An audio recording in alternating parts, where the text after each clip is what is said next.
아니 이거 사진만 찍는데 앞에 김기현, 이정현 공동선거대책위원장님의 임명장 수여식을 시작하도록 하겠습니다. 먼저 김기현 선대위원장님께서 수여받으시도록 하겠습니다.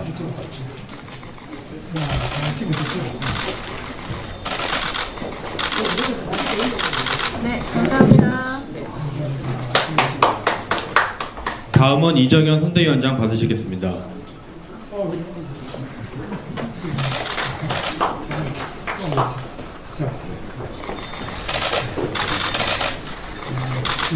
네, 감사합니다. 예, 단체 사진 촬영이 있겠습니다. 참석자 분들은 후보님을 중심으로 서주시기 바랍니다.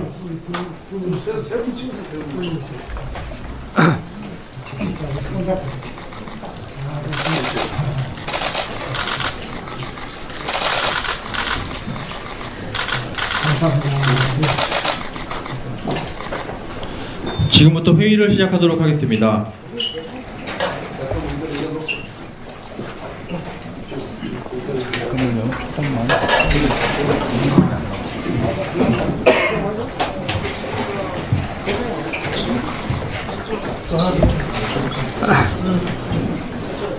자리 정돈 후에 바로 시작하도록 하겠습니다.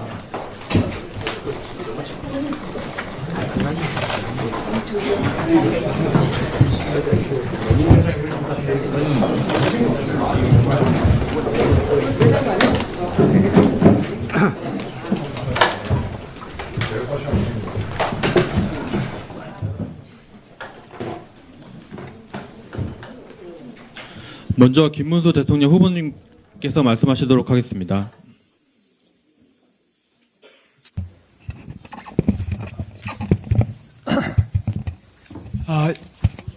그동안 제가 지방에 이틀 다녀왔습니다. 지방을 다니면서 정말 우리 지방이 얼마나 힘든지를 체감을 했습니다. 전통시장에 가보면은 어르신들이 연세가 매우 높아서 사실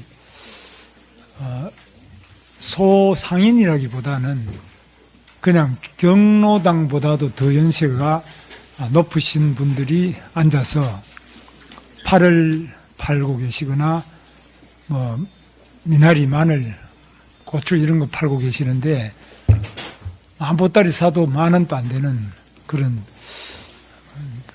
장사를 하고 계시는데 얼마나 남을까 생각해 보면은 하루 종일 장사해서 사실 뭐 돈 많은 남을지 말지 하는 이런 가게가 아닌 노점에 앉아서 그렇게 계시는데 사실 참 굉장히 답답하고 막막했습니다. 우리 시장에도 젊은이들이 없고 연세 높으신 경로당보다 더 연세 많으신 분들이 앉아서 한 달에 용돈도 벌기 힘든 이런 생활을 하시는 거 보고 이건 상인이라기보다는 오히려 우리가 복지로 봐야 되지 않느냐 이런 분들이 참 많이 계시고 몸도 다들 불편하시고 혼자 스스로 서서 또는 활동하기 어려운 분들이 장사를 한다고 노점에 앉아 계시는 것을 보면서 매우 마음이 아팠습니다. 사람이 행복하다는 것은 건강이 1번이겠고 그 다음에 또 직장도 있고 그 다음에 그 소득이 있고 또 미래의 희망이 있을 때 행복이 있다고 할 것입니다. 그럼 이분들이 건강도 없고 소득도 불안정하고 미래도 불확실한 이런 상태에서 그리고 또 미래가 매일 나빠지고 있는 이런 상태에서 우리가 해야 될 일이 뭐냐? 정치는 과연 무엇을 하고 대통령은 무엇을 해야 되겠느냐? 생각하면은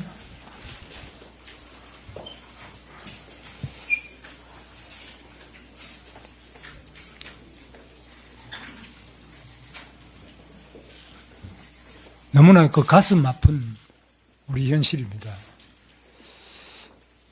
수도권에는 그래도 이제 사람들이 있기 때문에 좀 나은데 사람이 없는 지방, 시골 또 젊은이가 없고 아주 몸이 불편하시고 병든 어르신들이 노점에 앉아서 다 사도 하루 종일 다 팔아도 10만 원도 안 되는 그 물건을 놓고 다 남아도 10만 원도 안 되는 이런 데 생계를 유지하고 계시는 분들을 우리 정치권이 그냥 시장에 다니면서 사진만 찍는다 이런 욕도 먹지만 저는 다녀봐야 된다. 그보다 더 힘든 분들이 또 시장에 나오지도 못하시는 얼마나 많은 분들이 집집마다 또 많이 계십니까? 이 어려운 분들을 우리 정치권이 진심을 다해서 섬기지 않는다면 누가 과연 이분들을 섬길 것이냐? 자식도 떠나고 또 자식도 아이도 없고 결혼도 안 하고 뭐 다 이렇게 있는 상태에서 우리 국가가 정말 정신 차리고 정부가 정신 차리고 하지 않으면은 이분들은 어디를 의지해서 어떻게 살아가실 거냐 생각을 많이 했습니다. 저는 할 수 있다고 생각합니다. 우리 정부가 우리 공무원들이 현장을 알아야 된다. 현장은 참 많은 정치와 행정, 국가의 기본이고 또 교과서라고 생각합니다. 그래서 저는 대통령이 되면은 과감한 지방 봉건, 지방 이양을 추진하겠습니다. 왜 세종시까지 그 많은 지방 공무원들을 불러다가 예산을 가지고 불러올리고 온갖 규제 또 그걸 가지고 불러올리고 이렇게 해서 되겠습니까? 수도권을 제외하고 인구가 늘어나는 수도권을 제외하고 그린벨트가 왜 필요합니까? 지방에 인구가 줄고 사람이 떠나는 곳에 왜 그린벨트 개발 제한 구역을 해야 됩니까? 저는 이해할 수가 없습니다. 저는 경기도지사로서 8년 동안 이 그린벨트가 얼마나 많은 문제가 있다는 것을 잘 알고 있습니다. 그린벨트의 그린이 없습니다. 그냥 묶어 있기 때문에 그린벨트라고 이름을 붙였지만 그린 없는 그린벨트를 왜 묶어두고 왜 많은 경제적인 족쇄를 채우고 또 중앙정부, 국토부, 또 환경부, 국방부, 농림부, 산자부, 많은 부처가 지방에 대해서 발전을 막고 있느냐 생각해 봐야 됩니다. 그래서 인허가권, 인사권, 그리고 재정, 지방교부금뿐만 아니라 재정 부분도 획기적인 개선을 통해서 지방이 스스로 계획할 수 있도록 해야 됩니다. 서울도 마찬가지입니다. 서울에 지금 재개발, 재건축 해야 됩니다. 서울도 지금 구석구석 예를 들면 용산구에 청파동이라든지 종로구에 적선동이나 이 뒷골목을 한번 들어가 보십시오. 이게 서울인지 어딘지 이 낡은 곳을 개발하지 못하는 것이 무엇 때문입니까? 이 속도가 늦어지는 게 무엇 때문입니까? 불필요한 도장을 계속 찍고 그래서 지금은 예를 들면 동작구에서 재개발, 재건축을 했다. 서울시에 가서 또 도장을 새로 또 찍습니다. 그 인허가 자체가 지나치게 시간이 오래 끌어가지고 주민들의 재산상의 손실과 미래에 대한 설계가 불가능하도록 중첩 규제를 계속하고 있고 그 위에 또 중앙정부가 있습니다. 이런 거 과감하게 단축해야 됩니다. 그래서 입법도 하고 행정의 여러 가지 조치를 통해서 과감한 지방 분권과 규제 개혁, 사람이 사는 가장 밑으로 권력을 내려주는 것이 바로 민주주의입니다. 사람과 멀어진 곳으로, 중앙으로, 높은 곳으로 권력을 많이 가져가는 것이 가장 반민주적인 것입니다. 그게 북한 아닙니까? 김정은이 혼자 모든 권력을 다 가지고 모든 돈과 모든 인사권과 다 가지고 있는 것을 우리는 독재라고 하지 않습니까? 그걸 밑으로 권력을 내려드리고 나눠주고 이 분권과 이양, 지방 이양 밑으로 내려주는 것, 이것이 바로 대통령이 해야 될 첫 번째 일이라고 저는 생각합니다. 그래서 이 부분에 대해서는 그동안 많은 분들이 말로 하시고 또 노력을 했습니다만 부족했다. 그 부족함이 지방을 황폐하게 하는 가장 근본적인 원인이라고 저는 생각합니다. 독일도 제가 가보고 다른 지방 많이 가보면 분권이 잘 되고 지방 자치가 발전하고 지방의 권력과 돈이 있는 곳에서는 절대 쇠퇴하지 않습니다. 중앙 집중될 이유가 없습니다. 너무나 당연한 이야기입니다. 1인에게 집중되는 권력은 반드시 불행한 종말을 맞이하게 됩니다. 지금 이재명 후보, 이분이야말로 세계 역사상 유례없는 독재자입니다. 지금 아시는 것처럼 이재명을 수사한 사람은 모두 그 검사가 탄핵이 됩니다. 검수완박입니다. 검찰청 자체를 없애버리겠다고 합니다. 기소청으로 하겠다고 합니다. 이재명을 감사한 사람은 다 감사원장도 다 탄핵입니다. 탄핵됐지 않습니까? 다시 돌아왔지만 보셨지 않습니까? 이재명을 판결한 대법원장도 다 탄핵하겠다고 합니다. 청문회 대법원장을 불러내려고 합니다. 뿐만 아닙니다. 어제 국회 법사위에서 이재명 면서법, 공직선거법 개정안 날치기 통과했습니다. 전 세계 역사상 이런 독재자가 있었습니까? 자기를 재판할 때 올바르게 재판한 사람은 다 탄핵하고 청문회 불러내서 모욕하고 그리고 법을 바꿔서 완전히 살겠다는 전 세계 역사상 오직 한 사람, 이재명. 이런 사람에 대해서 우리가 응징하지 않는다면 정치가 왜 필요하고 왜 민주주의를 외칩니까? 저는 이것은 국기문란 행위이기 때문에 의병이 되는 심정으로 반드시 바로 잡아야 된다고 생각합니다. 저는 지금 우리 대한민국이 안고 있는 많은 어려움이 민주당의 그동안 잘못된 행태 때문에 일어나고 있습니다. 제가 고용노동부 장관을 하면서 느낀 것은 이 나라 노동자까지도 다 어렵게 만들고 모든 기업이 해외로 나가게 만드는 중요한 원인 중에 하나가 바로 민주당의 잘못된 입법입니다. 노란봉투법이다. 중대재해처벌법이다. 기업을 하는 사람은 죄인이고 대기업을 하는 사람은 처단 대상이고 이런 식으로 모든 기업을 범죄시하고 괴롭히는 것이 노동조합의 역할이 아니지 않습니까? 거기에 편승해서 온갖 악법을 입법하고 온갖 기업을 다 해외로 내쫓고 있는 이런 사람들이 집권을 한다면 이 나라 경제가 미래가 있겠습니까? 그동안 한미동맹을 가장 해친 사람이 누굽니까? 그 세력이 누굽니까? 걸핏하면 미군 철수하고 또 뿐만 아니라 반미, 반일, 친중, 친북 북한 인권법 통과시키는 지 몇 년입니까? 아직 시행 못하도록 발목 잡고 있는 사람은 누굽니까? 누가 김정은을 편을 들고 있고 누가 우리 동맹을 해치고 있습니까? 이런 점에 대해서 저는 똑똑하게 지방 현장을 다니면서 느끼고 다짐했습니다.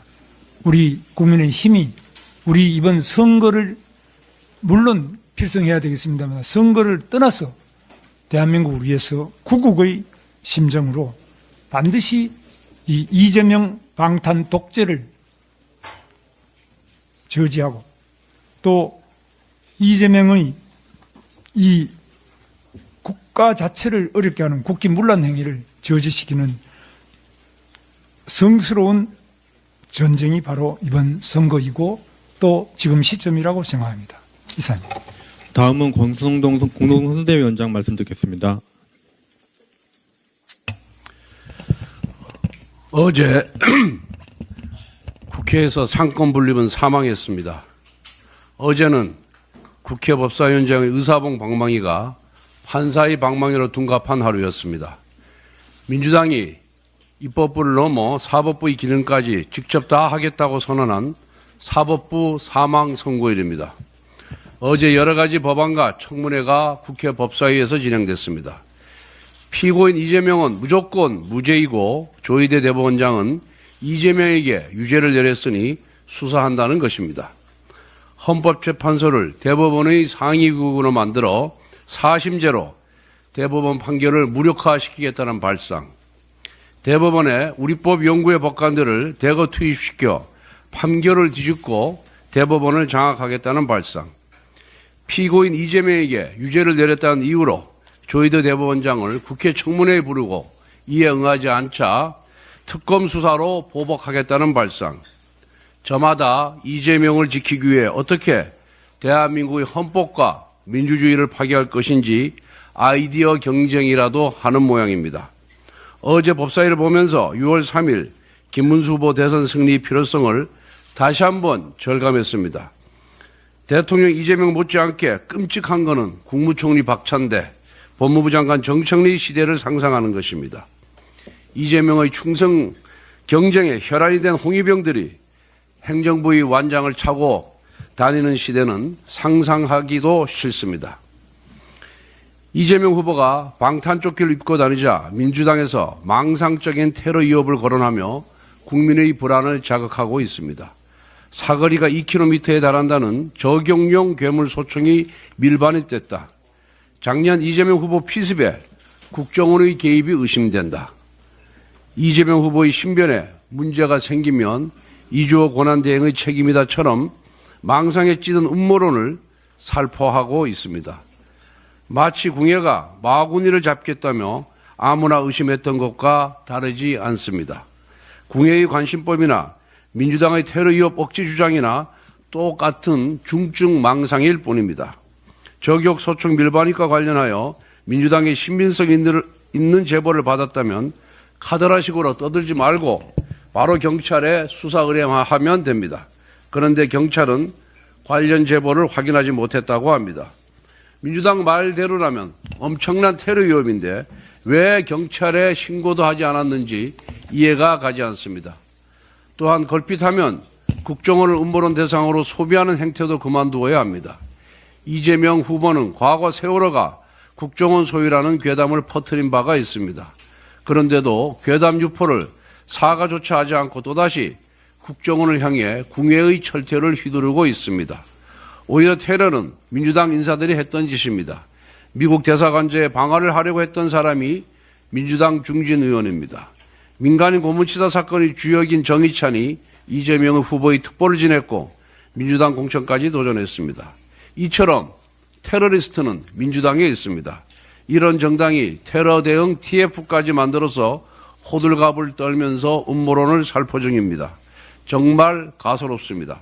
국민 여러분, 이처럼 6.3 대선은 망상과 괴담, 음모론으로 정치를 희화화하는 정당이냐, 아니면 국민의 안전과 국가의 안보를 지켜낼 책임 있는 세력이냐의 선택입니다. 국민의힘은 근거 없는 선동이 아닌 근거 있는 정책으로 승부하겠습니다. 공포를 조장하는 정치가 아니라 국민을 안심시키는 정치를 하겠습니다. 불안과 혼란의 정치가 아닌 상식과 책임의 정치로 나라를 지켜내겠습니다. 그 힘을 위해 우리 김문수 후보에게 꼭 한 표를 부탁드리겠습니다. 다음은 김용태 공동선대위원장님 말씀 드리겠습니다. 민주당의 이재명 면제 공화국 만들기 끝이 보이질 않습니다. 어제 대법원이 더불어민주당 이재명 대선 후보가 대통령에 당선될 경우 공직선거법 위반 사건 파기 환송심을 비롯한 형사재판이 그대로 진행될 수 있는지에 대해서 담당 재판부의 판단에 달렸다는 입장을 밝혔습니다. 대통령 재임 중 형사상 소출을 금지하는 헌법 제84조의 해석과 관련해 재판 자체는 중단 대상이 아닐 수 있다는 것입니다. 현재 이재명 후보는 공직선거법 위반 사건 파기환송심, 대장동, 백현동, 위례, 성남FC 사건 1심, 위증교사 사건 2심, 경기도 법인카드 유용 및 쌍방울 대북송금 사건 1심 등 총 5개 형사재판을 받고 있습니다. 만약에 이재명 후보가 당선이 된다면 법관의 독립을 규정한 헌법 제103조에 따라 독립적으로 재판 진행 여부를 판단하게 되며 이 중 한 재판부라도 재판을 계속할 수 있다고 결정하면 그 건에 대해 헌법 84조는 적용되지 않게 될 것입니다. 결국 대통령 직무 중에 공직선거법 위반 등으로 대통령 당선 효력이 없어질 수 있다는 것입니다. 공직선거법 제266조는 허위사실 공표죄로 벌금 100만 원 이상의 형이 확정되면 5년간 국가공무원에 임용될 수 없으며 이미 취임한 경우 퇴직해야 한다고 규정하고 있기 때문입니다. 한 국가의 평범한 시민 입장에서 생각해보면 이처럼 자신이 사법적 판결을 받을 수 있는 상황이 왔을 때 어떻게 하면 유죄 판결을 면할 수 있을까? 어떻게 하면 형량을 줄일 수 있을까를 생각하게 됩니다. 이러한 상식선을 넘는다고 해도 해외로 도망가는 정도의 방법을 찾게 될 겁니다. 모든 국민이 부러워하는 재벌가의 사람이라도 크게 다르지 않을 것입니다. 그런데 여기에 유일무이하게 존귀한 한 사람이 있습니다. 나에게 유죄가 적용되는 법은 바꿔라. 나에게 유죄 판결을 내리는 판사는 법복을 벗게 해라. 나를 기소하는 검사는 탄핵해라. 대한민국의 입법, 행정, 사법을 모두 변형시킬 수 있는 대한민국의 유일한 사람이 이재명 민주당 대선 후보입니다. 대통령도 아닌데 벌써부터 이러한 힘을 갖고 있습니다. 그것이 가능한 이유는 민주당이 있기 때문입니다. 지금 민주당의 존재 이유 1호는 이재명 면제공화국 건설입니다. 원래 그랬던 것은 아니지만 민주당의 지금 모습은 그러합니다. 일반 국민이면 상상도 할 수 없는 이 모든 일을 민주당은 매우 조직적으로 저지르고 있습니다. 역시나 이 작전에서 가장 핵심 역할은 정청래 의원이 맡고 있는 것처럼 보입니다. 대통령이 되면 기존 형사재판을 중지시키게 하는 것이 지금 이재명 후보의 핵심 생존 이익이 되었기 때문입니다. 조직적 작전은 이것만으로 그치지 않고 전방위적으로 이루어지고 있습니다. 허위사실 공표에서 행위 부분을 삭제하는 법, 대법원의 권위를 헌재 밑으로 조정하여 실질적 사심제를 두는 법, 대법관 수를 기존 14명에서 100명까지 늘리는 법, 조희대 대법원장에 대한 특검법, 법 왜곡한 판사 처벌법, 이 정도가 된다면 민주당은 한 사람의 면제를 위해 조직적으로 대한민국 사법체계를 변형을 가하고 있는 것입니다. 이재명 면제공화국 건설은 모든 국민은 법 앞에 평등하다는 헌법 정신에 정면으로 위배됩니다. 국민의힘이 소수 여당으로 이러한 신종 입법 독재를 막지 못하고 있는 것이 참으로 안타깝습니다. 그러나 이재명 민주당의 오만과 위선은 이번 대선에서 국민의 엄중한 심판을 받게 될 것입니다. 민주당의 전술이 신기에 가까울 정도이니 만족함을 알고 그만 멈추길 바랍니다. 이상입니다. 다음은 나경원 공동선대위원장님 말씀 듣겠습니다. 기자 여러분, 오늘 오후 2시 대법원 정문 앞에서 사법부 수호 및 민주당 규탄 의원총회를 개최합니다. 오후 2시입니다. 대법원 정문 앞입니다. 네, 정말 이재명 민주당의 사법 장악, 사법 파괴, 헌법 질서 파괴, 그 광기가 극에 달했습니다. 대한민국이 법치 실종을 넘어서 법치 사망의 벼랑 끝에 서 있습니다. 이재명 후보에 대한 거짓말이 유죄다라는 대법원의 판결 이후에 무서운 보복이 그리고 공포가 시작되었습니다. 첫 번째, 대법원장 탄핵과 청문회 시도, 이 사법부 수장을 끌어내려 겁박하고 길들이겠다는 인민재판식 겁박입니다. 우리 세계 역사상 언제 이런 일이 있었습니까? 군부 독재 시절이던 파키스탄에서 2007년 대법원장을 끌어내리려다가 변호사들을 비롯한 법조인들의 반대로 무산된 적이 있습니다. 터키 에르도안 정부가 들어서서 2,700명의 판검사들을 처벌한 적이 있었습니다. 체포한 적이 있습니다. 한마디로 이런 독재 정권이 아니면 독재 정권이 아니면 발생하지 않을 일들을 지금 시도하고 있다는 말씀입니다. 두 번째, 대법관 100명 증원, 법원 조직법을 개혁하겠다고 합니다. 한마디로 대법원을 민주당의 하부 조직, 어용 재판소로 만들겠다는 노골적인 시도입니다. 지난번 문재인 정권에서는 공수처를 하명수사처로 만들더니 이번에는 대법원을 어용재판소, 하명재판소로 만들겠다고 합니다. 대법관의 100명으로 증언하겠다고 하니 최강욱 전 의원이 이야기합니다. 본인은 이렇게 되면 대법원장에 도전하겠다고. 최강욱 대법원장, 여러분들 상상하고 싶습니까? 셋째, 대법원 재판에 대해 헌법 소원을 허용해서 사실상 사심제 사법농단을 하겠다고 합니다. 넷째, 법 왜곡죄라는 희대의 악법을 만들겠다고 합니다. 판검사를 수사를 잘못했다고, 재판을 잘못했다고 처벌하는 나라가 있습니까? 사법 면책은 한마디로 사법 독립, 권력 분립의 핵심적인 원칙입니다. 이것은 결국은 근대 민주주의를 완전히 깡그리 부숴버리겠다는 것입니다. 이 모든 것이 어디서 출발했습니까? 이재명 방탄, 셀프 면제로부터 시작하였습니다. 그리고 드디어 사법을 완전히 장악해서 이재명 독재 왕정을 건설하겠다는 것입니다. 반드시 막아야 됩니다. 대한민국의 헌법 질서를 무너뜨리는 대한민국이 민주국가임을 부정하는 이러한 시도를 막아내야 됩니다. 그래서 저희는 절실합니다. 이번 대통령 선거 저희가 이겨야 되는 이유를 또 저희가 반드시 이길 수 있다는 그런 근거를 찾습니다. 이제 다시는 더 이상 물러설 곳이 없습니다. 자유냐 독재냐, 법치냐 무법이냐의 선거입니다. 다음은 양양자 공동선대위원장님 말씀 듣겠습니다. 이재명 후보가 반도체 첨단 산업단지를 찾았습니다. 경제와 성장의 이미지를 얻고 싶어서 아주 안달입니다. 그러나 그 이면을 살펴보면 실체 없는 이미지 메이킹에 불과합니다. 이재명 대표가 이끌었던 2023년 민주당은 제가 발의한 반도체 육성법도 반대하던 반산업 정당입니다. 그러더니 대선에서 덜컥 AI 산업 100조 원 투자와 육성을 공약합니다. 민주당은 표를 위해 경영자와 노동자를 편가르는 이념 정당입니다. 경쟁국과 분초를 다투는 첨단 산업의 주 52시간 예외도 반대합니다. 그래놓고 첨단 산업 1등 국가를 약속합니다. 앞뒤가 안 맞습니다.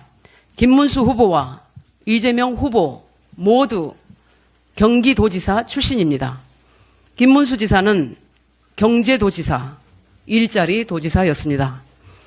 글로벌 금융위기에도 삼성전자 평택단지 100조 투자를 끌어내고 판교 테크노밸리를 완성했습니다.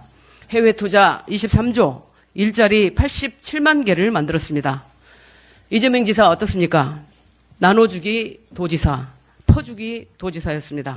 기본소득, 지역화폐, 공공일자리에 집중했습니다. 성장보다는 분배, 자기정치 브랜드 만들기에 바빴습니다. 지도자는 업적으로 말합니다. 김문수 지사의 도정은 담대하고 구체적이었습니다. 경기도를 세계적인 경제도시, 산업도시로 성장시켰습니다. 도정을 보면 국정이 보입니다. 이재명 지사의 도정은 다분히 이념적이고 당파적입니다. 국정도 그럴 겁니다. 이재명 후보의 말대로 이번 대선의 핵심은 경제와 산업입니다. 경제와 산업은 무엇보다 과학적 전략과 담대한 실행이 중요합니다. 말로만 되는 일은 없습니다. 이제는 그 말조차 믿을 수가 없습니다. 과거를 보나 미래를 보나 이재명 후보의 경제성장 비전은 허구입니다. 경제와 산업의 전통 강자는 우리 국민의 힘입니다. 김문수 후보는 업적으로 이를 증명했습니다. 국민의힘 김문수가 바로 경제, 산업, 그리고 미래 세대를 위한 선택이라고 확신합니다. 이상입니다. 다음은 김기현 공동선대위원장님 말씀 듣겠습니다. 예, 김기현입니다. 이번 대선은 국정농단을 하는 민주당에 대한 심판을 하는 선거입니다. 국회 절대 다수 의석을 자기들의 사익을 위해 난동 부리듯 휘두르는 흉기로 삼아 삼권 분립을 짓밟고 있는 이재명 후보와 국민은 안중에도 없이 오만하기 짝이 없는 무도한 짓을 일삼는 민주당에게 국민들께서 심판의 회초리를 들어주실 것으로 확신합니다. 민주당은 자신들의 수령 아버지 이재명에게 불리한 판결을 내렸다는 이유로 초유의 대법원장 청문회와 희대의 협박범처럼 대법원장 특검법을 강행하고 이재명의 허위사실 공표죄를 셀프 사면하는 이재명 면제법을 법사위에서 통과시켰습니다. 아프리카나 남미의 독재 국가 같은 곳에서나 볼 수 있는 이런 망나니 짓을 21세기 대한민국에서 보게 될 줄은 미처 상상조차 하지 못했습니다. 지난 월요일 선거운동이 시작되고 3일간 현장에서 느낀 민심은 이재명과 민주당의 독재를 우려하는 많은 국민들께서 우리들에게 힘을 모아주고 계시다는 것, 또한 비정상을 막아내고 국정 시스템을 정상화시켜야 한다는 판단으로 우리 김문수 후보를 적극 응원해 주시는 흐름이 계속 커져가고 있다는 것이었습니다. 우리는 결사각오로 이번 대선 승리를 위해 전진해 나가야 하겠습니다. 그러기 위해 아직 미완으로 남아있는 당내 통합을 조속히 이루고 동시에 무소불위 독재 정권 탄생을 막아야 한다는 대의에 공감하는 분들과 힘을 합쳐 빅텐트를 치기 위한 노력을 가속화시켜 나가야 하겠습니다. 다음은 황호야 공동선대위원장님 말씀 듣겠습니다.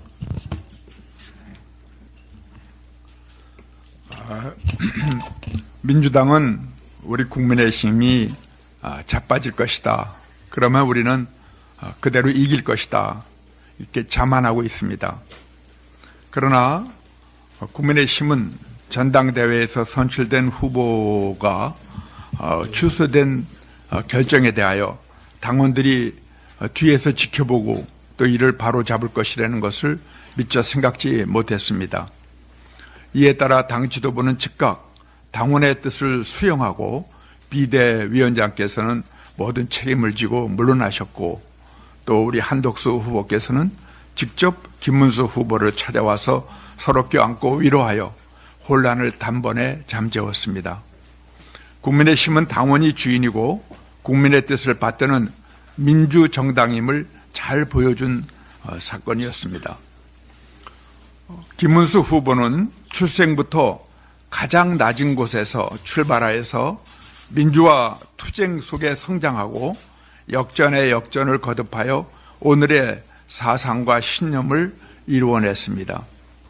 민주당은 국민의당과 김문수 후보를 아직도 작다고 내려보고 있을 것입니다. 그러나 인류의 역사는 약자가 강자를 이기고 소수가 다수를 부끄럽게 하는 하늘의 섭리가 구현되는 기록이었습니다. 김문수 후보와 국민의힘이 국민을 두려워하고 당원 뜻을 받드는 한 승리의 역사는 이번 대선에서도 이어질 것입니다. 역사에도 이러한 일이 많았습니다. 알렉산더 대왕이 압도적인 페르시아 대군을, 이순신 장군은 12척으로 대규모 일본 함대를, 다윗은 장대한 골리앗을 모두 필승의 신념과 집약된 힘으로 이겨냈습니다. 지금은 약해 보이나 김문수 후보는 당원과 함께 승리의 물주기를 타고 축복의 밝은 대지 위에 우뚝 설 것입니다. 김문수 후보께서는 선거운동 첫날 새벽에 비대위원장과 함께 조용히 가락시장을 찾았습니다. 시장은 생산과 유통과 소비가 만나는 서민의 마당입니다. 서민 경제의 심장을 꼭 쥐었던 것입니다. 대중의 위세를 보이려고 광화문으로 나간 상대 후보와 대조가 되었습니다. 국민의 눈은 시끄러운 광화문이 아니라 심장이 힘차게 뛰는 가락시장에 모아졌습니다. 감히 국민 앞에 위세를 보이면서 국가의 산부를 겁박하려 드는, 어저께는 우리 대한민국 헌정사상 있을 수 없는 입법을 시도하는 이러한 정당과 후보는 그럴수록 국민의 마음에서 점차 멀어질 것입니다. 어제 한 자리 숫자로 차이를 보인 여론조사까지 나왔습니다. 이제 경기도에서의 유세와 대결을 펼치면 과거 지사 시절 남긴 우리 김문수 후보의 업적과 상대 후보가 남긴 과오가 극명히 대조되면서 드디어 국민의 지지와 사랑이 결정적으로 김문수 후보에게 모일 것입니다. 그럴수록 우리는 더욱 겸손히 오로지 대한민국의 밝은 미래를 향하여 국민에게 꿈과 용기를 드리는 믿음과 감동이 있는 공약을 다듬어야 하겠습니다. 그리하면 아직 많이 부족한 집안, 그러나 이러한 집안을 바라보는 것이 아니고 정직 유능한 신부감인 신데렐라를 꿰뚫어본 왕자님 같은 우리 국민은 사랑의 손을 우리에게 내밀 것입니다.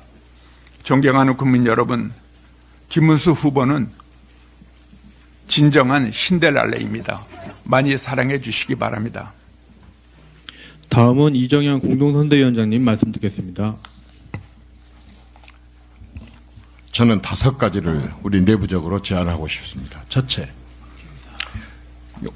윤석열 대통령 자진 탈당 권고 및 계엄에 대한 당의 책임 표명과 그리고 대국민 사과를 제안합니다. 당의 미래와 보수의 재건을 위해서 오늘 중으로 윤석열 대통령에게 자진 탈당을 권고할 것을 제안합니다. 국민의 90%가 잘못했다고 인식하고 있는 이 계엄령 선포에 대해서도 당의 책임을 표명하고 국민께 공식 사과할 것을 제안합니다. 두 번째입니다. 한덕수 전 총리가 개헌 로드맵을 제안했던 그것을 전면적으로 우리 당에서 수용할 것을 제안합니다. 한덕수 전 총리가 제시한 3년 임기 단축 개헌 로드맵을 김문수 후보가 대국민 약속으로 수정 없이 전면 수용할 것을 제안합니다. 시대적 요구인 4년 중임제 권력 구조, 국민적 요구이기도 합니다.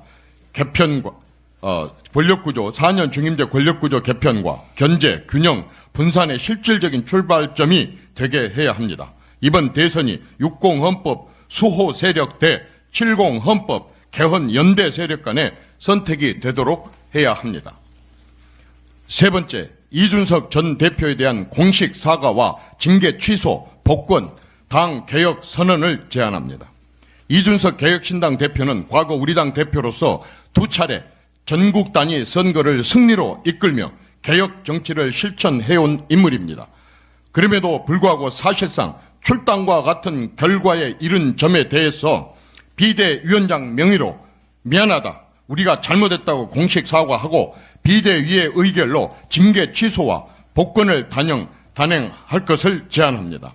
또한 정말 우리 보수 정당 사상 가장 젊은 우리 김용태 비대위원장은 대선 기간 중에 중앙 당사에서 남아서 매일 뼈를 깎는 황골탈퇴의 당 개혁을 할 그런 각오와 구체적 실행을 국민에게 날마다 보여줄 것을 제안드립니다. 네 번째, 호남 청년 노동자를 향한 실질적인 포용 선언을 제안합니다. 국민의힘은 지난 37년간 호남을 사실상 정치적으로 방치해왔고 청년과 노동자에 대해 냉소적 인식을 거두지 못한 책임이 있습니다. 이는 구태 정치의 상징이자 당의 전국 정당성을 저지해온 요인입니다.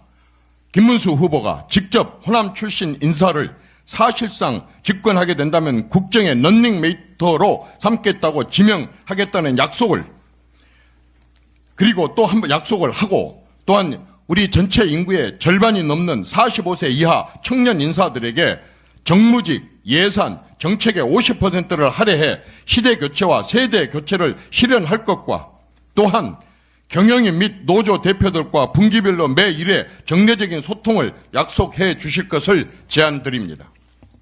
마지막으로 초강국 도약과 국민 통합을 위한 국가 대개조 공약을 제안드립니다.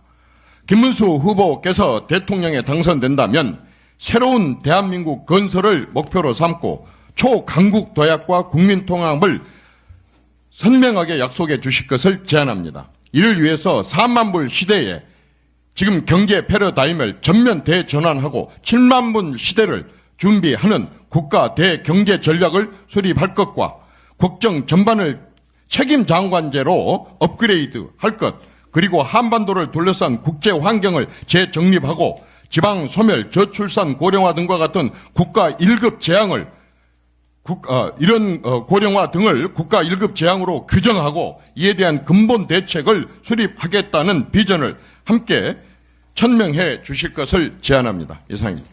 다음은 박대출 총괄지원 본부장님의 당무보고가 있겠습니다. 네, 제21대 대통령 선거 문수 대통령 펀드 출시와 관련해서 다시 하겠습니다. 제21대 대통령 선거 문수 대통령 펀드 출시와 관련해서 말씀드리겠습니다. 우리 당은 다음 주 월요일인 오는 19일 대통령 선거 자금 마련을 위해 250억 원 규모의 문수 대통령 펀드를 출시합니다. 문수 대통령 펀드는 대한민국 국민이라면 누구나 함께 참여할 수 있는 크라우드 펀딩 방식으로 국민과 함께 대선 필승을 이루겠다는 취지를 담아 기획하였습니다.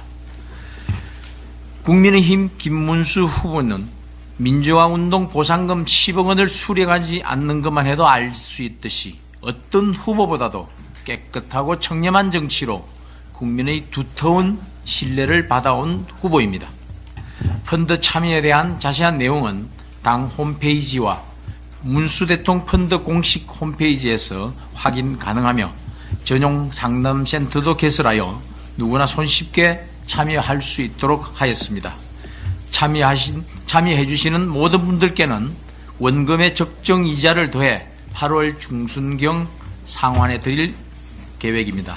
이번 대선에서 국민께서 이 17일반 모아주신 소중한 비용으로 정정당당한 선거 운동을 통해 반드시 정권 재창출을 이뤄내고 청렴한 정치로 보담하겠습니다. 당원 여러분과 국민 여러분들의 많은 관심과 성원을 부탁드립니다. 양해 말씀 좀 부탁드리겠습니다. 총괄본부장님 마지막으로 짤막하게 말씀 주시고 회의를 후보님 다음 일정이 계속 이어져 있어서 마무리하도록 하겠습니다. 총괄본부장 한 말씀 하시죠. 저는 안 하겠습니다. 예. 그러시면 2차 정선대위 임명장 수여식 및 선대위 회의 이것으로 마치도록 하겠습니다.